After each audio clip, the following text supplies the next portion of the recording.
Steve. Good afternoon, everyone. This is the Vermont House Committee on Commerce and Economic Development. It is Wednesday, April 15th, 2026 at 2:12 in the afternoon. So we're just back from the floor. And we're going to continue discussions on S327.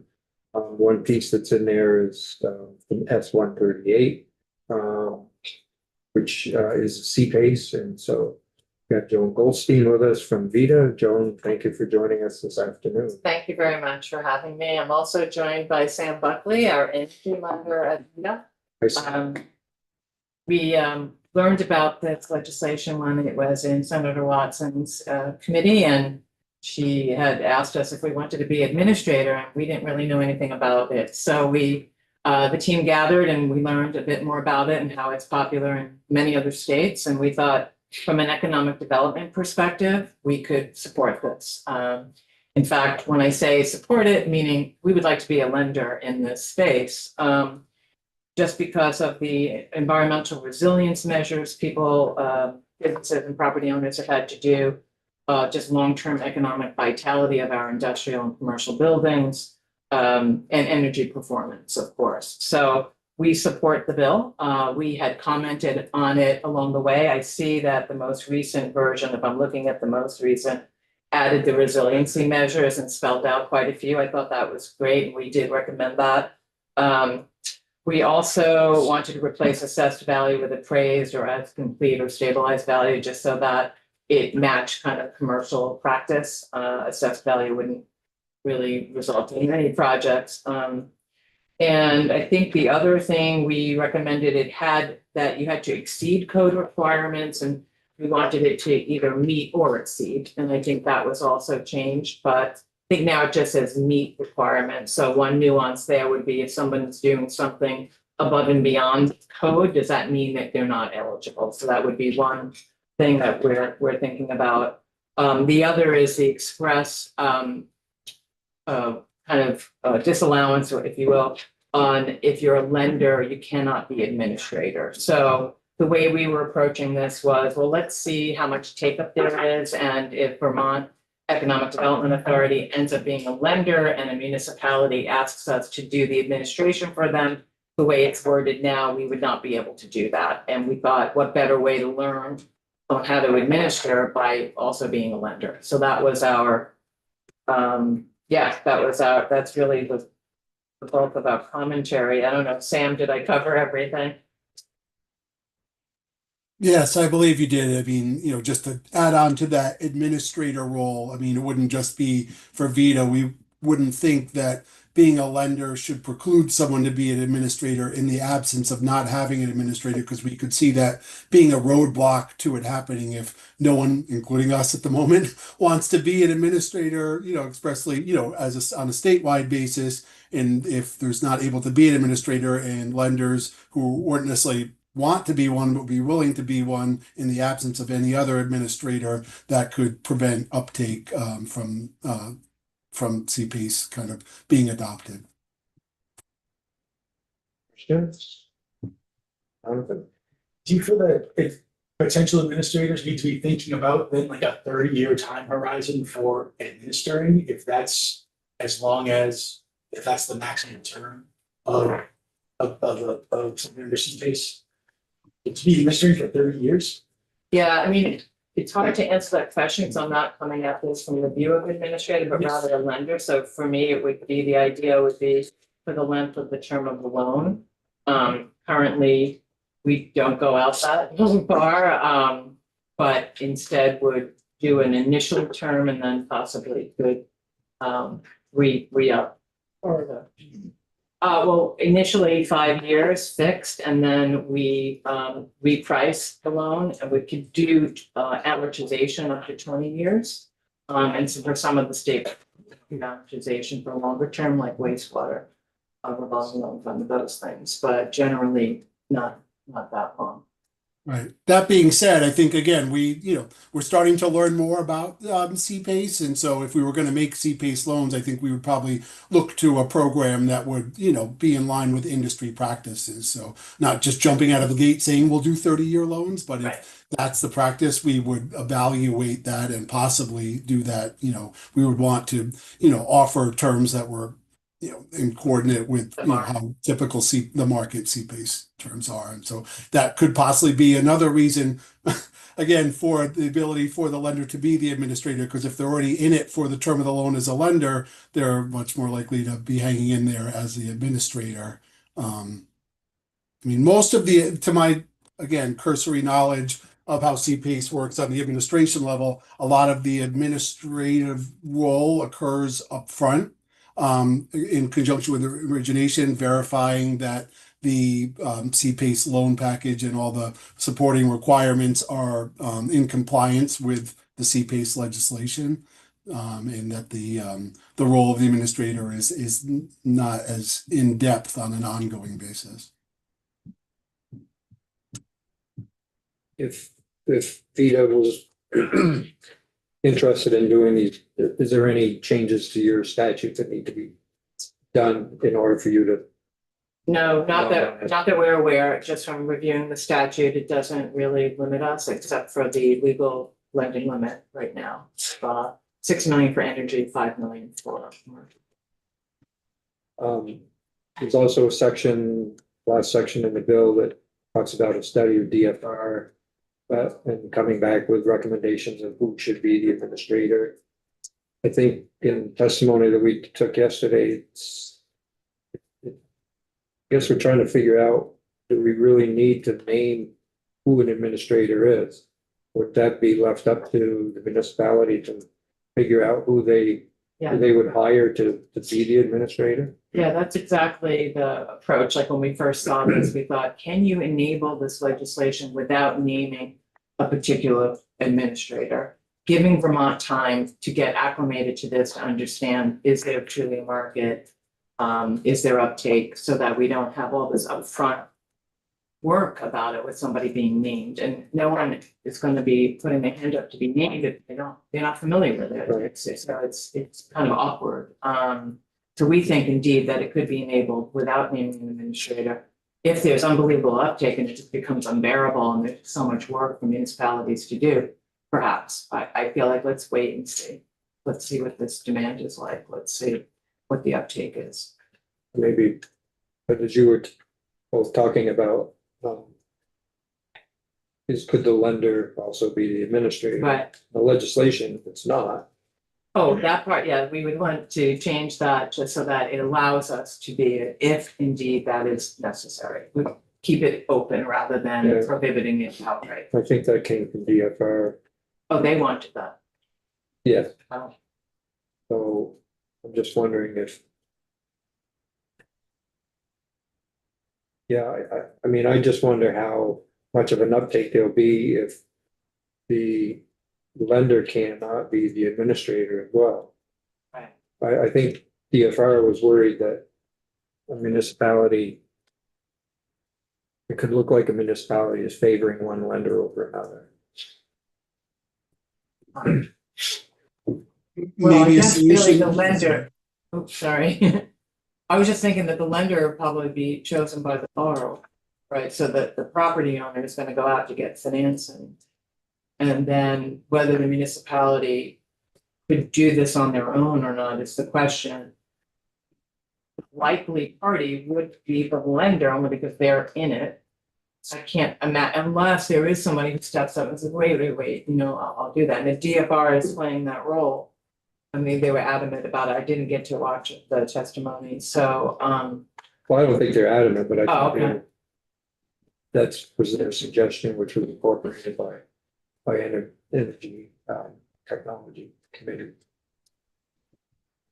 I guess the only thing I would just add on to that is perhaps there might be a solution where DFR would just have to approve if the lender and the administrator are one and the same, like there would, someone else would just, DFR or someone else would be able to, have that pass by them. So if for some reason they determined that the lender was a bad actor or they saw some sort of conflict that we can't really foresee or contemplate right now, that there, someone else, there would be a party that would, kind of sign off. And in that way, it wouldn't preclude it from happening, but there would be some sort of guardrail there. I have a question, because you do have so many programs that you lend in. You also administer those programs, right? We service them. It's a little bit of a different terminology. So every time we make a loan, we're collecting interest, we're booking the transaction, going back and forth. In some cases, we're monitoring how did the project go. In some cases, we're doing disbursements for construction projects. So that's all part of servicing. Administration, the way I think it's anticipated here, at least our nascent understanding, would be that we would be doing administration for the actual municipality. Since the municipality is they're actually collecting the assessment with property tax. Maybe some don't want to do that extra level. So I got the impression that you're really working on behalf of the municipality, even though the borrower would end up paying for whatever fees would be charged by that servicer. I think the original intent was that some of the smaller towns wouldn't be able to handle the administration, similar to what we have in like the TIF world that had always been a complaint. And I get that and I understand that, but I think like with any program, first let's see what the activity is and the quantity is and the demand is before we start appointing different people. So it's a little bit different than servicing a loan. It's a little bit more. Right. And just to add on to that, some programs that you might be thinking about that we do the servicing on, like brownfields and clean water, drinking water, those projects start from the respective agencies, whether it be ACCD or DEC, and they determine eligibility. They pretty much do everything, and then they give it to us saying this is an eligible project, and then we do our standard underwriting and do collect, the payments as Joan said. But it is those agencies that are, if you were to compare the two, doing the administration, if you will, on the, the front end, which is where we again contemplate most of the administration would be done in CPACE as well, would be on the front end before it, becomes a loan. Yeah, maybe that's where the rub is. The administrator has to determine whether or not the project is following the statute. And if you're also lender, is there a conflict there, I guess? Right, but lenders, I mean, not to get too deep into the weeds here, just in lending in general, when you're making a loan, you have to make sure it's, or at least you should be making sure it's in compliance with all rules and laws and permits and things like that. So I wouldn't necessarily say it's necessarily a conflict, in that respect. Yeah, but I guess we could make the same argument with brownfields, right? What you just talked about, it's DEC or ACCD determining whether those projects are Right. But in that Just case, it's another their money, right? It's their money, and we're Yeah, just that's helping true. them administer the loans. And in this case, it would be the lender's money. So, they want to make sure. I don't know. It's It's similar, but it's still quite different. And like the DEC role is so important on brownfields because of the certification that, they had all their assessments, that the corrective action plan is correct. There's a lot of regs around it. This regulation, I mean, for VITA, we would be looking at the legislation and making sure that our policy is in accordance with that legislation. Yeah, I'm trying to think about an instance. Okay, you certainly don't want to. You wouldn't want to be lending to someone that's breaking law. Right. Right, we couldn't.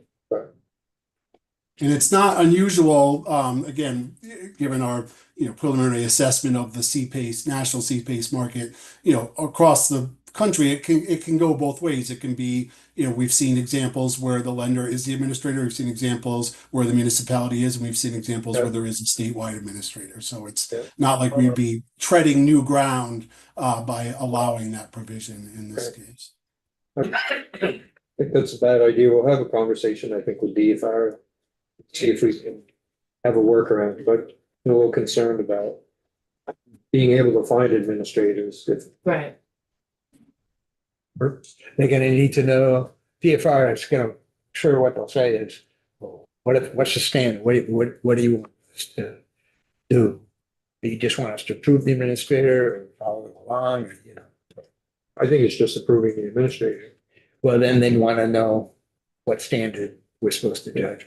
Maybe they're gonna have to come up with the same. Maximize. And then the municipality may not use an administrator, may do it themselves. Right, they can become the administrator.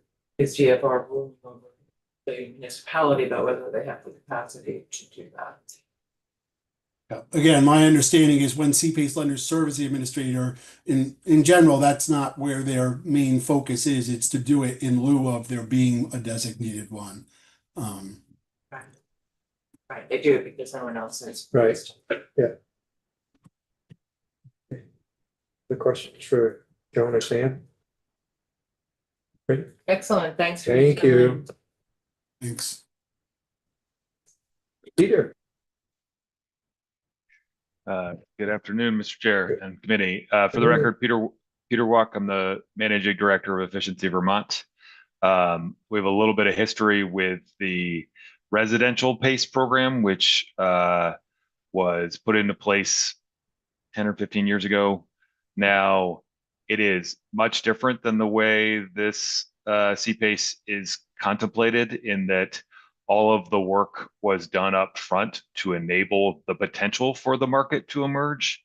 And I appreciate that this is really flipping that around and saying, let's let the market emerge and allow for municipalities to take advantage of it when that market emerges, because there was a lot of work done at that point to pass activities through each of the municipalities to enable it to occur. And then we saw very little actual uptake of the residential PACE program. And so the way this is currently contemplated, to my mind, is a much better setup. So Efficiency Vermont was the administrator of the residential PACE program because there was more alignment with what the requirements were, and we were talking about scales that were much smaller in nature, right, and very much alignment with the programs that we were already offering for folks in the residential sector. On the CPACE side, Efficiency Vermont has been added to the working group, the DFR working group in legislation. We don't think we're the appropriate administrator for this, because you really do need that lending expertise and that ability to evaluate whether the lender is appropriate for a community to work with. And that's not where our expertise lies. We're going to be involved on the project side for sure, because anything that comes in for a CPACE loan is likely going to want to pursue Efficiency Vermont's incentives at the same time. And so I don't see an issue there. But in terms of actual administration, I would not contemplate that would be something that we would want to do, because we don't have the expertise to do it well. And so I think what Joan reflected to was the idea of striking that language of the DFR working group. I am of the perspective that I think an entity like VITA, as I just mentioned, would be great in both roles as needed. But I also think that if there is a sufficient market for the use of these loan programs, then administrators will emerge to be able to work on that on behalf of the community. And at that point, DFR could look at it. But to do it now when we don't know what the market looks like, seems a little inappropriate. If you want to keep the working group as part of the legislation, I would ask for Efficiency Vermont to be removed, because again, we don't see ourselves as the experts in financial matters such that we'd be a good fit for the administrator. And so helping to craft who the administrator should be would not be something that we'd add a whole lot of value to. That's helpful. Questions for Peter?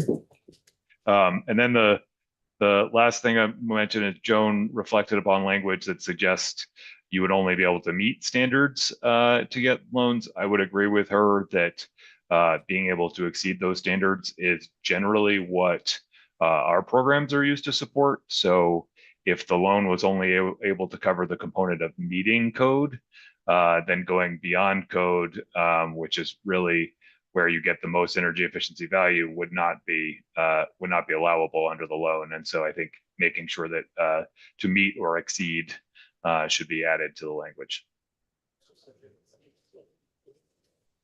Do you know exactly where that is on the bill? Yeah. I do not, but I'm happy to find it and send your committee assistant a note if that would be helpful.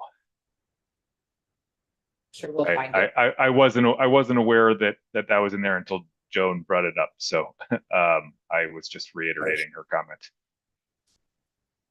Okay, we'll find it. So I think our primary interest is just to make clear that there are potential administrators out there. Efficiency Vermont is not the most appropriate for that role, and we encourage you to think about it as a let the market emerge, allow for either DFR approval or for a lender and a to be the administrator as well, because I think an entity like VITA or some of the other lending institutions in Vermont that have public interest would be very good in that regard too. Question? Edie? Thank you for your testimony. Can you talk about how currently the Efficiency Vermont programs work and how they're similar and different from what could be done through this program? So I think where we see it is primarily in scale. Efficiency Vermont does work with East Rise Credit Union on a business energy loan program, but those loans are capped at $50,000. And so they're much smaller in scale than may be contemplated here. And those have worked well over the course of time to address needs. But I will say that most folks in the business community like to work with the lending institution they have comfort with, or use a program like VITA's existing programs. And so we only see about 20 of those loans or so a year. So it's a relatively small scale program. But then alongside those loans are the incentives for both updating existing facilities and building new facilities for businesses around the state.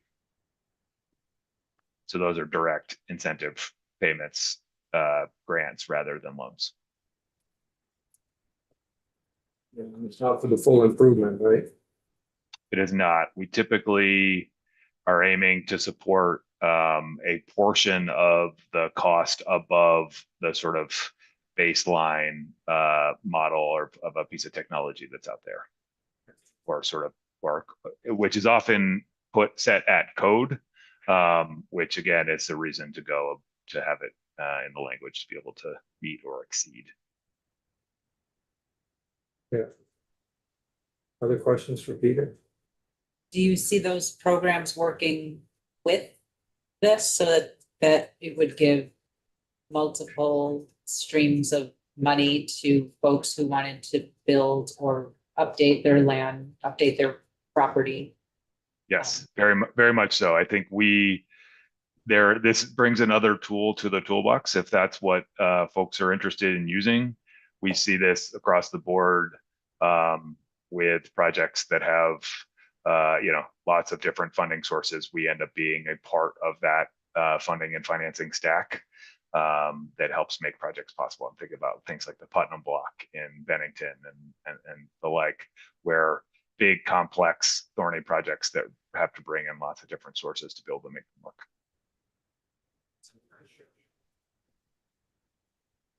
Thank you. Other questions for Peter? Peter, on our pace, is there something that we can do to make changes so that becomes more helpful for residential property owners? I don't think so. I think our pace sort of died on the vine because it puts a lot of risk on the homeowners. It creates another lien on their property that a traditional loan might not. And so what that's been replaced with is originally a program called the Heat Saver Loan Program that the Public Service Department launched, and then asked us to take on the management. It's the Home Energy Loan Program that we work through with local lenders to help folks be able to access the financing they need to take what are our rebates and bring them up to full project cost. And that is working very well. And so that was reflected as we reflected upon what happened with residential PACE. That's what came out of it, and it is working, and it's working very well. Okay, so there's no need to try to improve it then. I don't think so. It was, it was something that was tried, and it turned out to not be a great fit. I think partly because of the what was required at the local level to make it possible for a relatively small market was challenging. I think the other piece I would just leave you with, and it's more of a factoid than a relevant answer to your question, but one of the things that we discovered during the 2023 flooding was in an environment where we work primarily in rebates, right? So you have to do the work and then get reimbursed. It was very complicated for folks to take on, especially during flood recovery when they needed as much access to cash as possible. We actually had a great partnership with the Vermont Community Foundation and East Rise, whereby Vermont Community Foundation took some of the money that they had fundraised for flood relief, parked it in East Rise, and we were able to pay off people's incentives up front, and then pay it back once the project was complete, paid back into that fund with the rebate to make sure that it was easier for folks to access. That was very helpful for things like a weatherization project where we're funding a large component of it. Was a really great model. And so we've actually looked to continue that using our existing regulated funds by just kind of keeping that flow of dollars going to give people another tool to make projects easier to do. Okay. So. Maybe we should be thinking about what can we repeal under our PACE, keeping CPACE. I don't know that but that's conversation we'll have down the road, I guess. Yeah, we haven't heard anybody come back around looking for a renewal of our PACE at all. And there are all the very few sort of continuing loans still on the books at this point. So it's I don't see a huge market for it. I think the existing programs are working as well as possible. But I don't see a huge need there. Okay. Thank you. All right. Thank you. Appreciate the opportunity to come in and testify, and I wish you all the best of luck with the rest of the session. Thank you. Joe, thanks for coming in. Got some more questions. Joe Valenti, Director of Policy, DFR. So, in talking with Vita, I guess we're trying to really understand the reasoning why a lender shouldn't be the administrator. Maybe you can articulate that to us again. Sure. So I think it's a hypothetical concern. I know it's something that we've batted back and forth. I think the idea is that if you have multiple lenders, but one of those is acting as the administrator for a given town, that could involve conflicts of interest or steering customers to that particular lender. So it is a hypothetical concern. I think it may be mitigated if it's the case of a public entity, for example, where you may not think of that conflict in the same way. It could also be mitigated. There was the example that was given at the end of testimony yesterday of a situation where you could have multiple lenders and they could all be administrators. I think that could get complicated for the municipality, but it would still address that potential conflict. I did not hear the specific testimony around from earlier today, but whether there was a conflict or not, so I can't directly respond to it.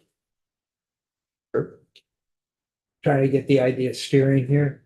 I mean, it doesn't sound like it's going to be a gangbusters program, So who knows how many lenders are gonna be, but let's say there's 4 lenders in the state. And the property, the purpose, the developer is looking for a loan, right? Through this program, and they contact one of those 4. And they also say, and are you interested in being an administrator too? Or they wouldn't do that. So I'm trying to understand how let's the go with- steering would be if the developer is seeking a relationship, a lending relationship with a particular lender. If in that case, if the developer contacts one of the 4 and likes the arrangement that's presented, or Yeah. contacts all of the 4, right, and sees what their offers are, then I don't think there's an issue. I think it's an issue to the extent that the administrator might be called upon to also take on a marketing role for the program. If you have someone, let's say you have someone who calls the municipality and says, hey, I heard about this program, I am interested. They're put in touch with a program administrator who happens to be one of those 4 lenders. Then what is there to prevent that lender from either making certain representations or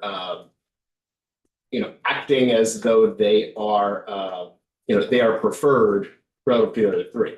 I mean, it's true, the developer could call all 4 and see what all 4 have to offer, and whether that one who is acting as administrator has some type of implicit endorsement or blessing from the municipality, the others don't.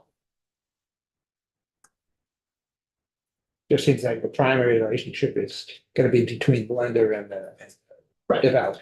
Right. Thank you. And I think if you were in a situation, it sounds like there's a question of, who wants to be the administrator, will an administrator step forward? It's not clear that if you're really having trouble finding an administrator, that this prohibition is necessary. I think it's just a hypothetical to prevent the types of conflicts that could arise. The more I think about it, I think we're trying to set something up to see. And so in that setup, if we put too many roadblocks in, it's not going to go anywhere. That's And so if we kind of leave the doors open a little bit to see if there's really interest in this, and then if we see that there are conflicts that happen, that we can make those changes. And I guess if we want to see this happen, to see if it's gonna work, the less roadblocks we put in front, we'll know that it may be worthwhile. So, I mean, my thought is that we really remove that prohibition, allow for a lender to be also the administrator, see if this thing can get off the ground. And I don't think we need to worry about having DFR do a study to find out who the administrators are at this point, because people don't even know how this program is gonna run.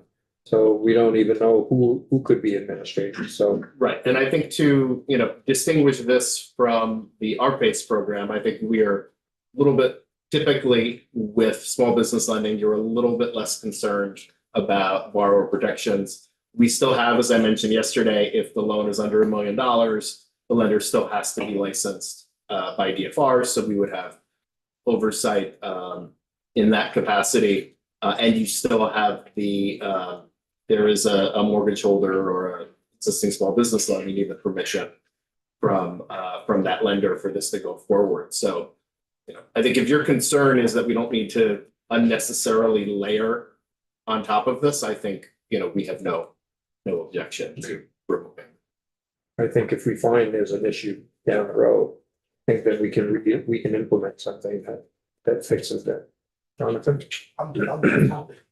Would it be?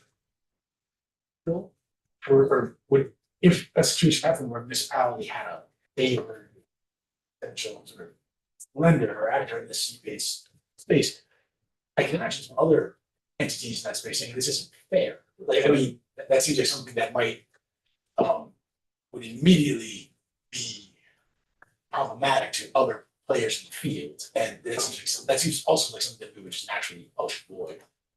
Right, I think if it's a competitive Yeah. market, then, and the developers and the property owners are aware of the other options that are available, then I think, that addresses the situation. I think one of the other ideas that had popped into my head last night was, what if you had, the program administrator was also a lender, and they were going to recommend a loan product? Could there be a cooling off period or a notice that, hey, there may be other options available? Again, I think that may be too heavy-handed for what you're looking to achieve here for commercial markets.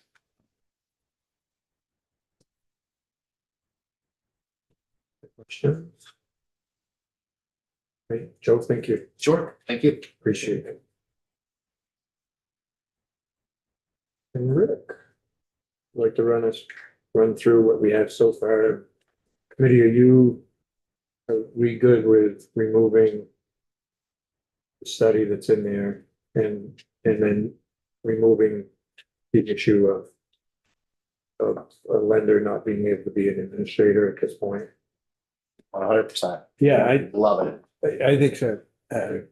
Generally, I think a commercial developer is probably Well, sophisticated. it's not gonna be just commercial developers though, because it could be, it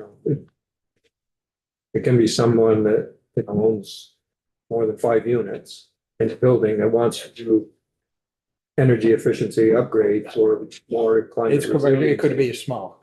So it could be smaller too, but Yeah. in those cases, as Joe's pointed out, if it's under $1 million, they have to be a licensed lender. So DFR has They have their, jurisdiction. they have their ways. Yeah.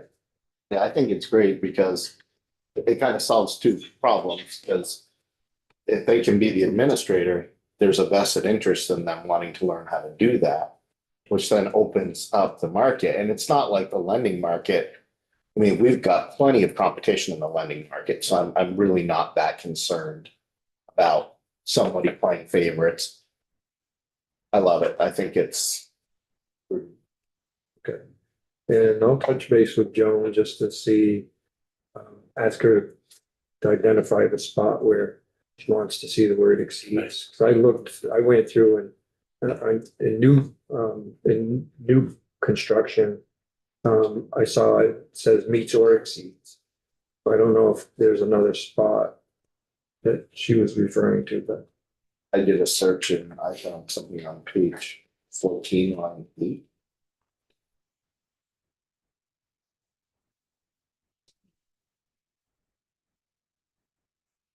we don't have a 14, it goes up to 13. I don't know. You're on S138? No, I'm not. Okay. Okay. Because it's not in 327. yet. Okay. All right. My bad. Okay, so we'll deal with that and then Rick will get the language. Rick. How are you? It's fine afternoon. Good afternoon.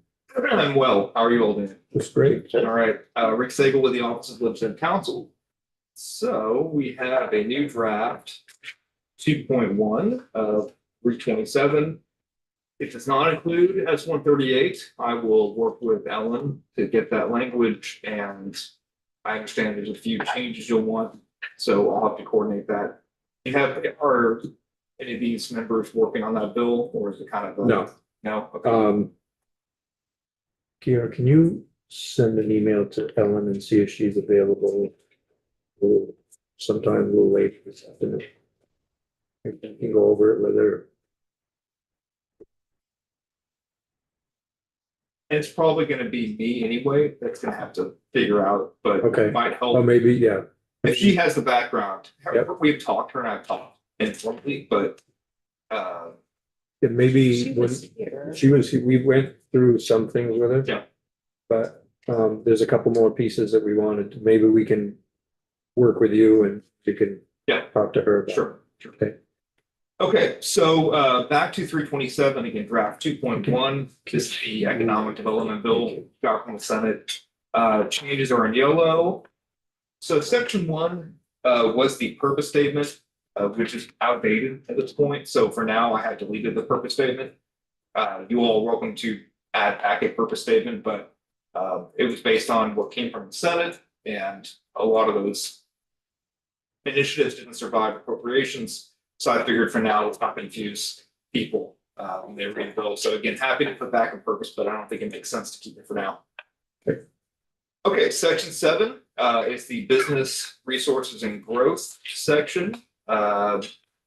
Very, two small changes to this section that I'll discuss.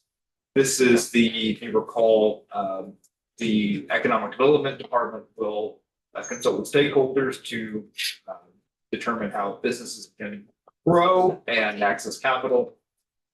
In their duties, number 3, they will create the inventory of resources that are poised to serve businesses for each stage of development. The previous language was that we would serve businesses, and I think the recommendation was that these should be resources ready to help businesses grow.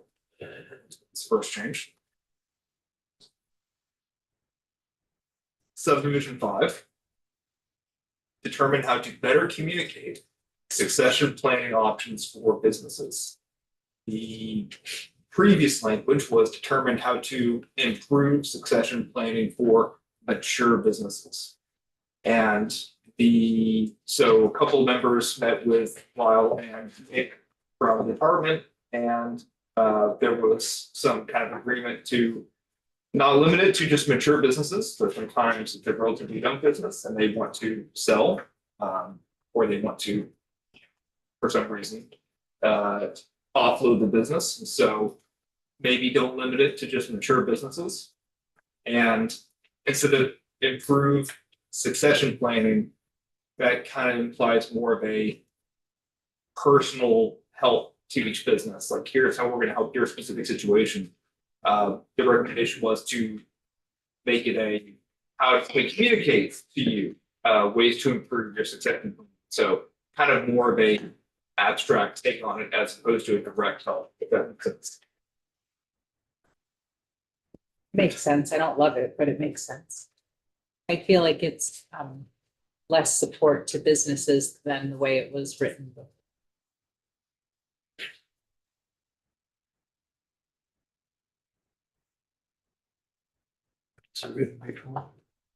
Before it said how to help succession, how to help businesses, mature How to businesses improve Yeah, their succession plan, I think the concern was that's a direct which is why I call like to, it. yeah, understood. John? I seen some, I thought it did make sense to expand, to move the notion of mature businesses. In that everybody should be thinking about this, not just, not too late, but it's never a bad time to think about succession planning. And it did seem like determining how to improve it was a little bit. The idea isn't that when it's happening badly. The idea is that it's not happening enough.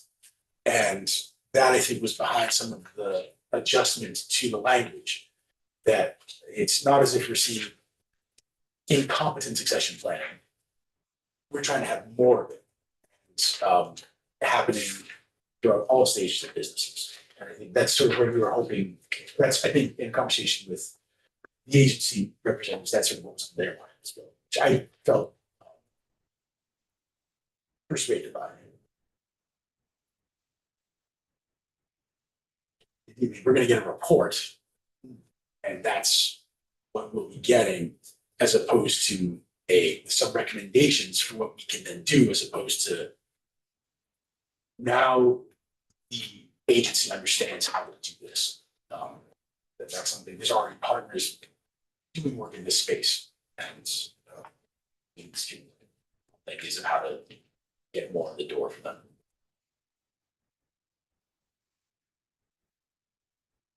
Okay, I will continue, unless told not to. Those are the two changes in the business growth study section. Okay, by the way, I didn't highlight it, but I've added, these are called reader assistant edits. If you haven't heard of that in my office, that's what we call these. Because this bill is going to grow, as you may have heard. That's to help when you all are looking at the bill, either in committee or on the floor. So you're kind of looking through it, those asterisks, the 3 asterisks on each side. It's not part of the law. It's just for readers to understand what's coming up next. So coming up next, we have a new addition, which was in the version as passed by the Senate Economic Development Committee. It was taken out by appropriations. This is the Convention Center Task Force that was passed into law last year. So the task force is already in existence. The amendment that made it out of the Senate committee was adding a member to the task force, and that's the president of University of Vermont or designee. So that'd be an 8th person to the task force. So previously or under current law, they are able to meet up to 6 times. I'm not sure how many times they've met. I think Mr. Chair, you might. yeah. I think they met more than 6, but can we draft the language so it talks, they won't be reimbursed for more than, so we're adding 8 more, so that they won't be reimbursed for more than 8 more, but they can still meet if they choose, just won't have the reimbursement. I mean, I think you can just, you just say they're up for, they can be reimbursed for not more than, so right now it's 6. You can keep it 6, or you can put 8. That's what I would do, and then they can decide if they need more. Because I think there are task force that have met more than their Yes. allotment, and just legislative members haven't been paid. That's their choice. And I think that we want to make sure if the task force needs to be more than that they can. They all choose to do that. They're not worried about their per diem. Yeah, so there's 2 provisions where you bump it up. One is the reimbursement, but the other one is the just number of times. You just increase You're only going to be reimbursed for Yep. 8, whatever, right? but you can meet as long as Right. many times as you Yeah. want. Knock yourself out. We only have to change line 11, that the language and the number is not specified in line 16 is adequate. But line 11 would need to change to the task force shall meet. Or just strike it. Or just strike it. Yeah. Oh, yeah, there's no line. That's right. Yeah, I'm thinking, because you're allowing the task force can get reimbursed. Let me make this or ask this, is the recommendation to keep 14 on line 11? They can meet not more than 14. No, to strike No, it. to strike line 11. There's no limit. Strike, there's no limit on how many times they meet. Okay. But they can only be legislative members can only be reimbursed. I think you have it there 14. Yep. So they've already had 6. Right. Or does that mean they can be paid for 14 more meetings? No, so this would be 14 total, including the previous Okay. 6. So I think if we strike line 5, then if they decide they want to meet more than that, they can, right? Because right now, they really couldn't meet more than 6. Right. Yeah, so if you strike line 11, and then leave G alone, basically, by just leaving it at 6 reimbursed. I think that's fine. Yeah, I think that's probably the cleanest way to do it. But we'll just leave the 14 there. Yeah. Strike line 11. Okay. Everybody good with that? When you say leave the 14 there, you're talking about the end of line 16. Correct. Yes. But you want to strike all of line 11. Yeah, The way this is gonna look is all you're gonna see is that this has been amended by adding the president of UVM. And this will be F5 will be struck through. You're not gonna see G. Oh, so I can leave it. well, This should be a 14 not even added. Oh, yeah, sorry, you wanna keep the. 14. yes, we want to You keep the 14. 14. Yes, 'cause we want, Okay. we want the legislators to be able to recoup. My understanding is neither one of them put in for their 6 times that they met. Okay. Got it. So 5 will be, subdivision 5 will be struck through. Right. Let me make this will be struck through. Yes, And then we're gonna keep G1 and 2 as is currently on the Yes. screen. yes, Yeah, all right. Yeah. Yeah, so they'll be able to meet 125 times if they want. yep, but they're only gonna get paid for Yeah. 8 more. Yeah. If, You want to, I believe in this, you know what, I believe they are set to expire in December. Let me look at that. At 65. So you may want to think about.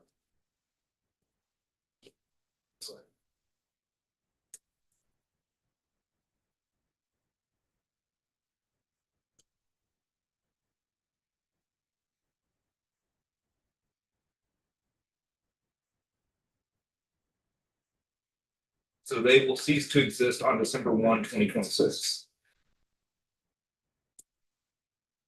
So this is not in the amendment, right? So I would add this if you wanna. I would put some type of expiration date on them.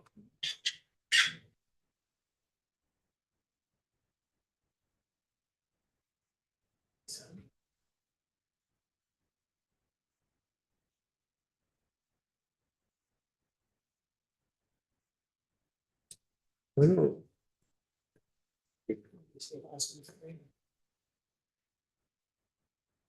We got-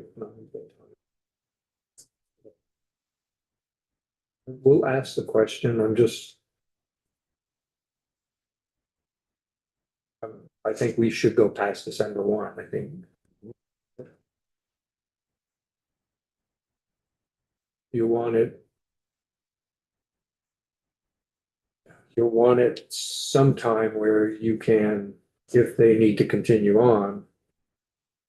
You'll need time to make the change. So even if you have it during the next session.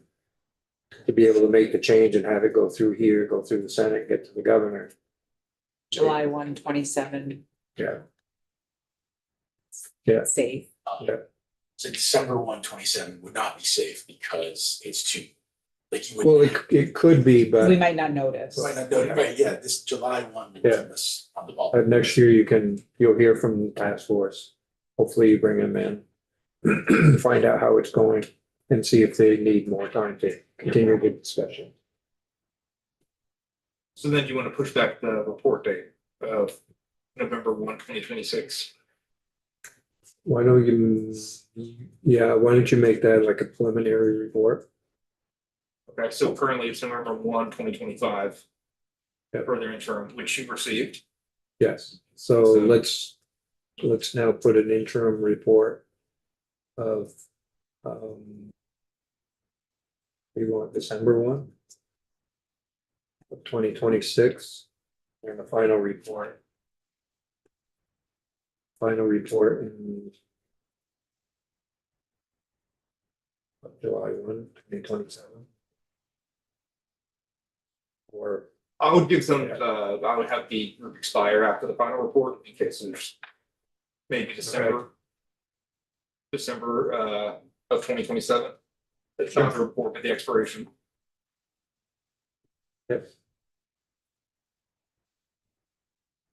And then report July. Yeah.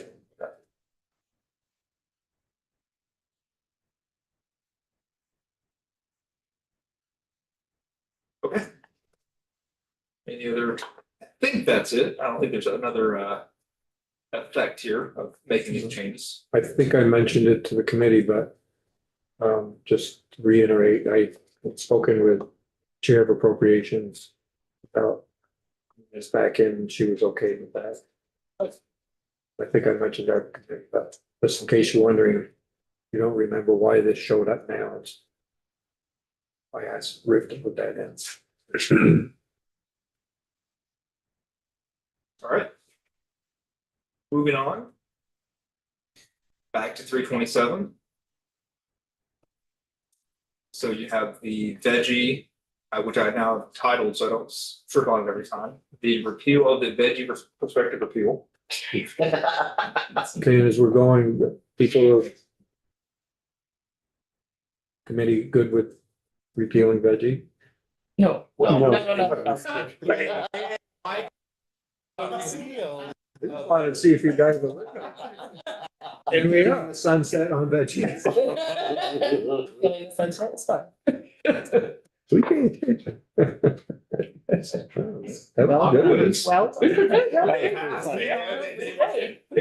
good. Great job, team. Okay, so we're leaving that, and then section 10 is this is the Culinary Institute study. This is not the apprenticeship thing, this is the institute, so no changes yet to this. Okay. I am awaiting further guidance on Okay, from committee on what to do about this. Maybe I should read the apprenticeship language. yeah, I think that, so Abby and Kirk, you can work on Yeah, the study. Okay, yeah, he sent us some stuff and I haven't read it. Yeah, you're about to see it. Excellent. This is for the yeah, we have so we're gonna have two. My understanding is that the Senate would like to keep the Culinary Institute study. And also is supportive of the pilot program that's being contemplated as well. Okay, so that, more to come on that. So we're gonna scroll down to, there's no changes here. So culinary apprenticeship pilot program, this is new, section 10A. The whole thing is new, but I just highlighted the title because otherwise the whole thing's gonna be okay. So you have the creation and purpose and coordination. I will warn this is not edited, so I apologize if there's some kind of typo. I'll get the edited version by tomorrow morning, but I still think you go with the language. So DOL, through the Vermont Registered Apprenticeship Program, which they manage, shall establish and maintain a 2-year hospitality and culinary apprenticeship pilot that develops and evaluates a new registered apprenticeship training program specific to accommodation and food services. The pilot shall be structured as a regional multi-employer model. The goal of the program to strengthen workforce pathways and improve job quality in the hospitality and culinary services, which have been identified as priority sectors by the state workforce development.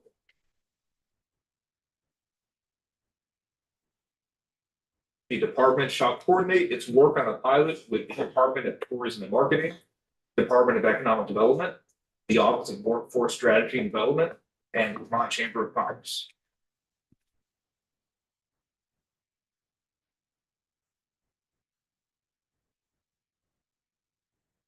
For the sound. That's fine. Oh, that was me, yeah. I wonder. I keep thinking about, because the food's also food related, it's somehow like a little bit farm related too, and I'm wondering if farm to plate should also be in there.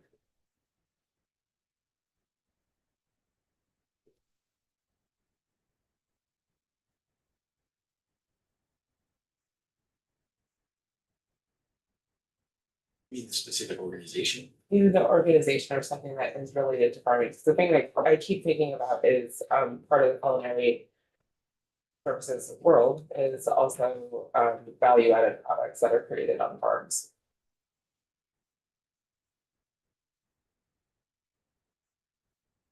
Is there a place within that?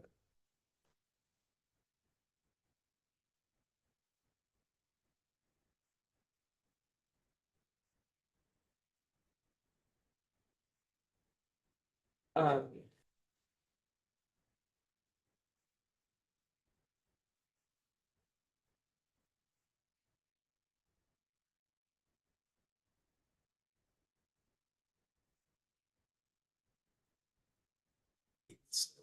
Right.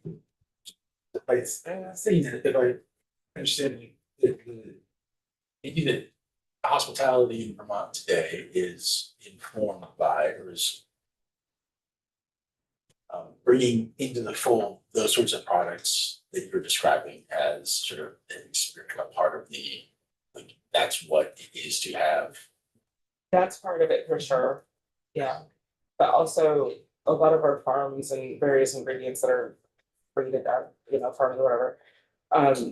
When you're creating a value added product like a jam or something like that, that's like a different thing. And that's also an exportable good. It's a food-based product. It could easily be used in all of the rest of our hospitality landscape. And so is it then, I'm sorry, in tying it to the apprenticeship program, with employers, is that getting into an employer of such products, or is the idea that, That was my thought. okay, or was it something there's a procurement of them, so I was just. No, I was thinking about the manufacturer of these products. So it maybe it makes sense, a stakeholder could be the Specialty Foods Association. Okay. I mean, it's just a Or- thought. Or would that actually fit above in the Culinary Institute study? That might be a good place for it. And I'm also As part thinking, of the study, how you incorporate value-added foods in Yeah. the agricultural sector. yeah, because I'm thinking there, and I think part of the issue is that a lot of these programs exist within various organizations. So NOFA has some of it, Farm to Plate has some of it, even the HCB has some of it because they do the farm viability program, and through that, they work on value added. So I'm not exactly sure who should have it, but I do feel like it should be in there.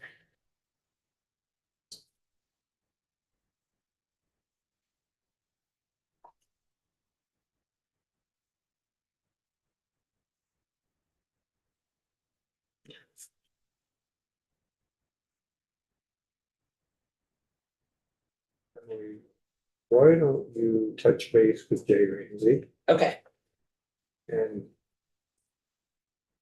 see if there's a place in the apprenticeship piece that we could include that language. okay.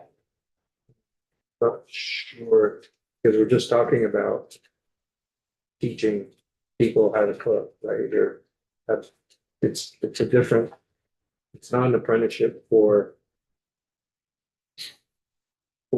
the agricultural sector, Yeah, but it maybe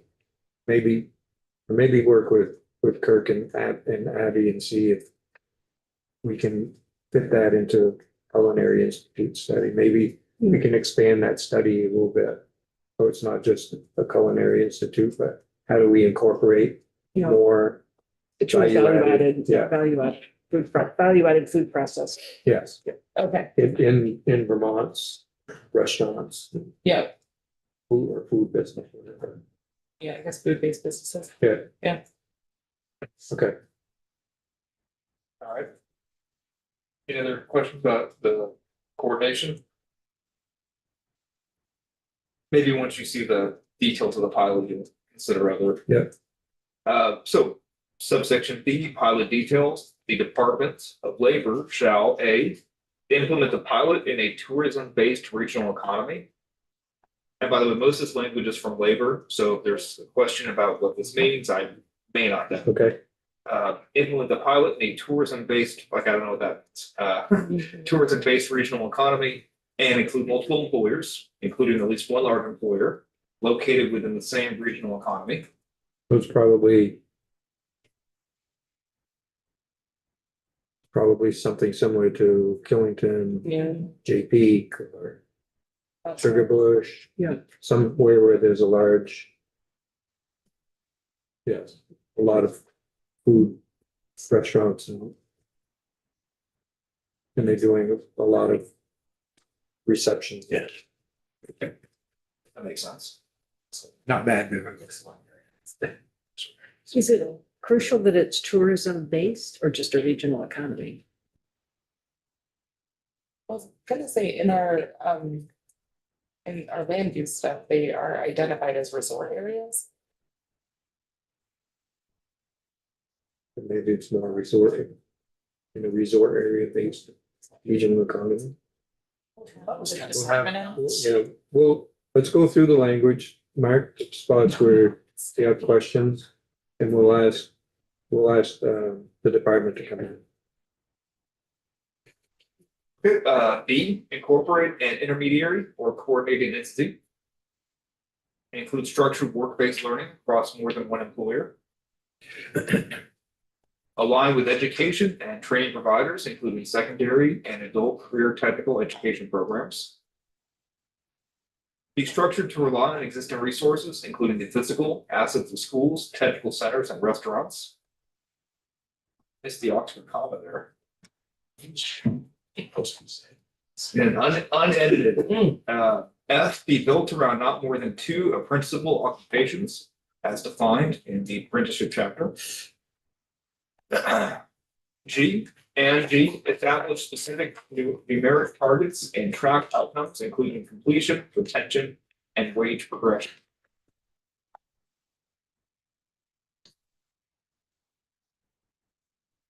The pilot shall be designed to achieve at minimum participation in multiple employers, enrollment of at least one apprentice cohort, and measurable completion outcomes.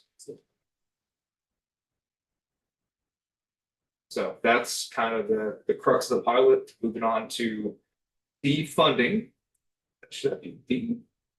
Or C, that should be C. Another mistake. Okay, the funding, the department shall implement the pilot using existing state and federal funds. So no appropriation to the extent practical, and may seek additional grants or funding as such funds may become available. That language might need a little bit of work, but I think the intent here is that they will use what they have. And if there is some kind of federal grant available for this type of work, they would apply for that. And also, if it's an apprenticeship program that they're building, it could be that an employer would possibly pay for some of the schooling.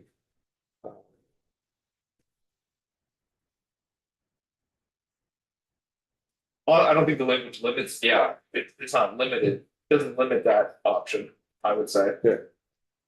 But if you want to call it out, it may not hurt. I don't think we have to call it out. I mean, but right now, in the electrician and plumber apprenticeship program, for the schooling, generally, they're working with the business, and the business pays for the schooling part of it.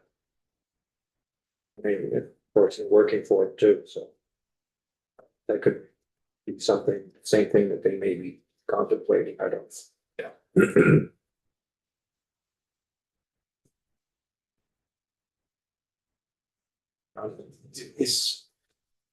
Is that likely to be?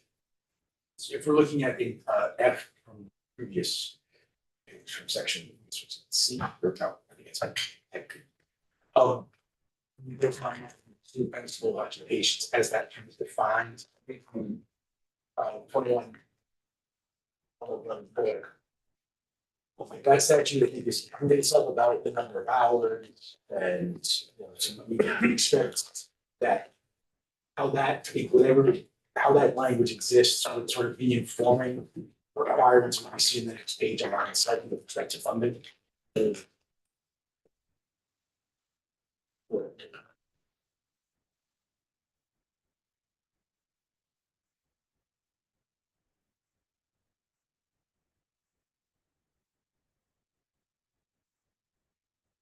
So it's an occupation approved by the Federal Office of Apprenticeship or by the department as an occupation that is specified, identified, and commonly recognized throughout industry.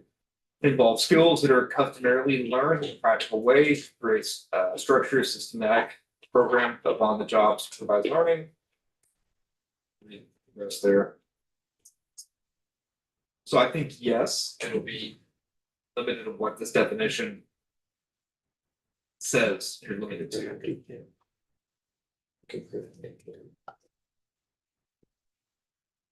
The idea of having just eliminated to not more than 2 occupations that we could have.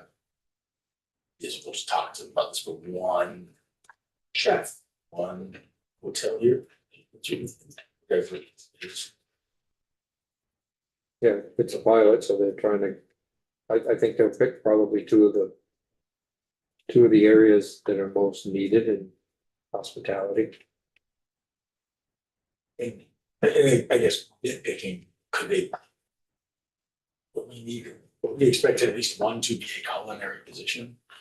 I mean, biggest my question is, are all culinary positions in hospitality? You know, and that's what I'm trying to understand, if it's, Okay, write your question down. Cause we'll bring the department in next week. yeah, great. Have that, Okay. yeah, so. Things that have to do with the language, we can ask Rick. We have questions that. We're not quite sure of what they're talking about, and Rick certainly can't answer that, then we'll bring in. The department on Tuesday and see, and maybe we can send those questions ahead of time so that. Jay can take a look at them and respond quickly. Okay, so you have funding, then you have the report. So a report, interim report would come to this committee. And the Senate Economic Development Committee on or before December 15th of this year. That would describe the progress on the pilot, including design, participation, and preliminary results of the pilot. And then a final report on or before December 15th, 2028. That includes outcomes, evaluations of effectiveness, and recommendations for future legislative action.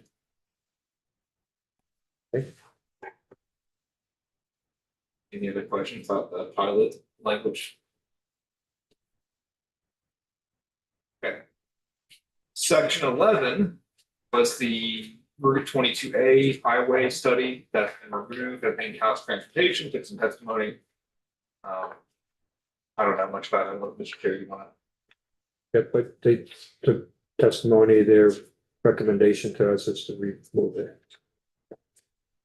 And I believe there were no other changes to the rural industry grant development grant program language, so. Right, walk through the last time we made that change.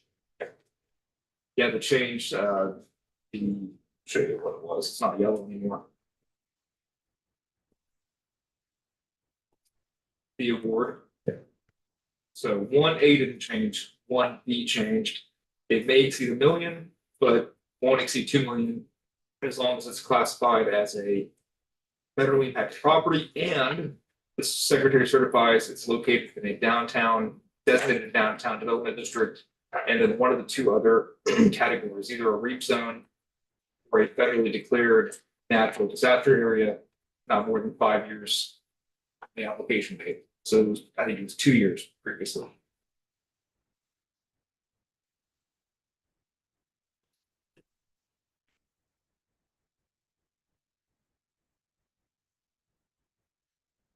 Right now. Okay. So we will, make some changes to the CPACE, recommendation, I think, from the committee. And we'll insert that in here. We'll hear from Department of Labor on Tuesday. We'll try to get them on Tuesday. And see where we are, if the committee's comfortable, try to move this thing out. Great.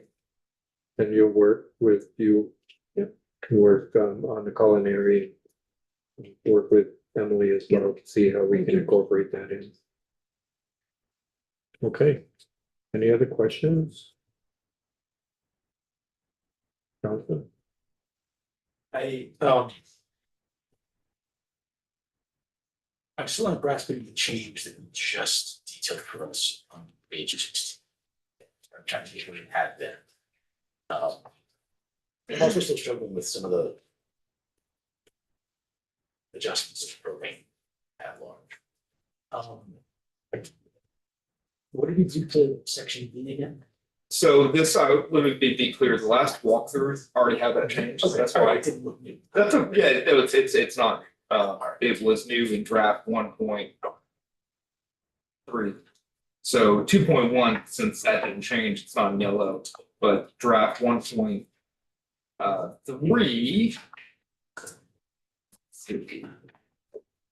The previous, I don't have the draft, sorry, I don't have the draft 1.1. The draft 1.1 had the closed here, share screen. That Roman at 3. Yep. It was 2 years from the application date, so 5 years, that's one change. And B, it was may exceed $1 million.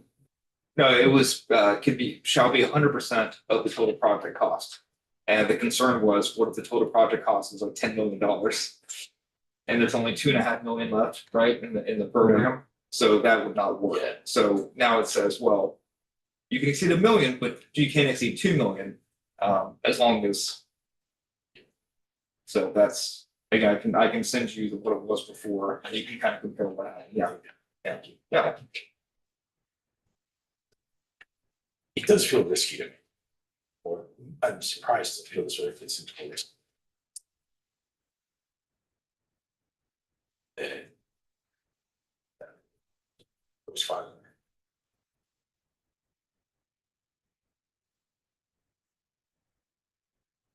And I'm trying to think of ways to adjust it, so that it feels like something.